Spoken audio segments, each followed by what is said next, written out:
Hi, Brooke. Welcome to the Friday Five. Hey, Savannah, great to see Hey, you. it's been a good week. We have Giving Tuesday coming up soon. We're looking forward to discussing everything that has to do with that. I know usually with the Friday Five, we get into talking about exciting things we saw with events and everything like that, but we're going to do something a little different today. The heavy event season is kind of coming to an end, and we thought it'd be a good idea to talk a little bit about how we see clients getting wrapped around a tree when it comes to planning their events. So I was hoping today, first thing you could just do is talk a little bit about some of the things you see that nonprofits shouldn't be focused on. Sure, absolutely.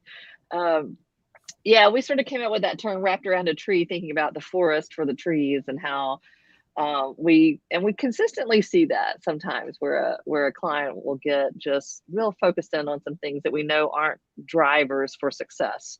And that looks like the following. A lot of over editing. It's almost like sometimes I feel like we need to push a client away from the doc a little bit, be like, just launch the site, just go.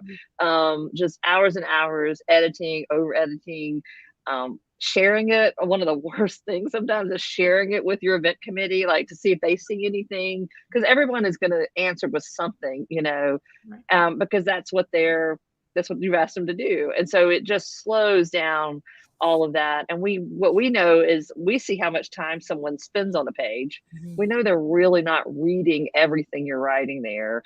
And at the end of the day, you got to get people registered. So we've seen clients spend a lot of time, a long time editing a site only to have a couple weeks to register guests, and really miss some of the big stuff, which is getting people registered. So that's one we see. Another is event PR, where I had years ago a client, didn't have the registrations for the event she wanted, and she said, "I just don't know why. I got this into 6 of our local newspapers about this event." And like, she had spent a long time on Mhm. event PR. And really, and at that time I did not say anything, because you don't say anything at that moment in Right. time. But what I knew is people don't go to a nonprofit event because they read about it in the newspaper. They go because a board member. So all that time she had spent, I would love to have given back to her to go and to have, like, if instead of the newspaper article, if she'd send an email to 10 of her board members and ask them to share it with their friends, like that would have led to the outcome better. Sometimes event PR though is great to build awareness about your cause, and if that's what you're doing all day long, I think it's great. But if it's about registering people, your time could probably be better spent. Another one is on creating a lot of detail around t-shirts and meals, and um, the collection of that information, how that gets executed ultimately. Savannah, when we were talking earlier, you referenced a client that said if they were on here, they would tell you they would take back all those meals. And just, people again don't buy tickets because of the food. Right. Get their allergy restriction or whatever, but don't overthink that. Mhm. And all. And I could go, but just like recognizing when you're wrapped around details that really don't lead to giving, ticket sales, and all. And I don't know if we want to jump into that, Savannah. It was your comment. I was going to bounce it back to you. We were just talking about why we think nonprofits do this, though, and I thought you had a really good perspective as to why the perfection around both the sites as well as the events themselves. I know with centerpieces and all that detail, we were talking about why that is, and I thought you had a really good Yeah. perspective on that. I do think it's just about that quick feedback that they receive. So I think you spend time making something look really, really nice. When people are coming into the events, they see how beautiful it's laid out or how nice the food is. And so someone comes up and says, "You did a great job on this event. Like, it looks wonderful." And I think that quick feedback means a lot.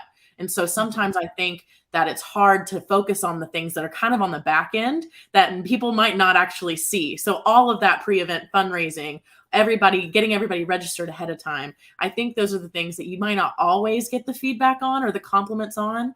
And so it's hard to kind of remember that that is kind of the focal point in making sure that you have a successful event. Yeah, Yeah. that makes sense to me. We all love quick feedback, a quick Right. a Yeah. quick atta girl, right? So yeah, Exactly. that's So you awesome. kind of touched on it a little bit, but I just want you to just kind of point it out for us really fast. We talked about the things that they shouldn't be spending time Hmm. on. Tell me what they should spend time on to have a successful event. Thanks. Sharing your registration and ticket site with board members, getting your board members, and or it doesn't have to be your board, getting your event champions and all to Mhm. send that out. Give them a sample email to send that out and invite their friends. Just getting people to invite friends into the process. That is literally the number one thing. I can't say that enough. Just getting every day, getting people to share your event with their friends, whatever that looks like for your organization. That is, and Because giving will, you're going to the event because your friend's going, yeah, ultimately. all events are peer to peer. Right. We go because our friends are there, and we give because our friends asked us to give or to go or to participate. And so just activating your whatever your circle is around your nonprofit to engage with that event and share with their friends, they will start registering, they will start giving, and that is where the success will come from. So you may have perfect emails, but no one at your event. Right. Right. Well, you guys heard it here first from the pro. Make sure you guys focus on getting people signed up for your event so you can have a successful event and have people there giving for you. So thank you, Absolutely. Brooke, for popping on with me. And I hope everybody has a great Thanksgiving next week. That's right. Happy Thanksgiving. Bye. Bye.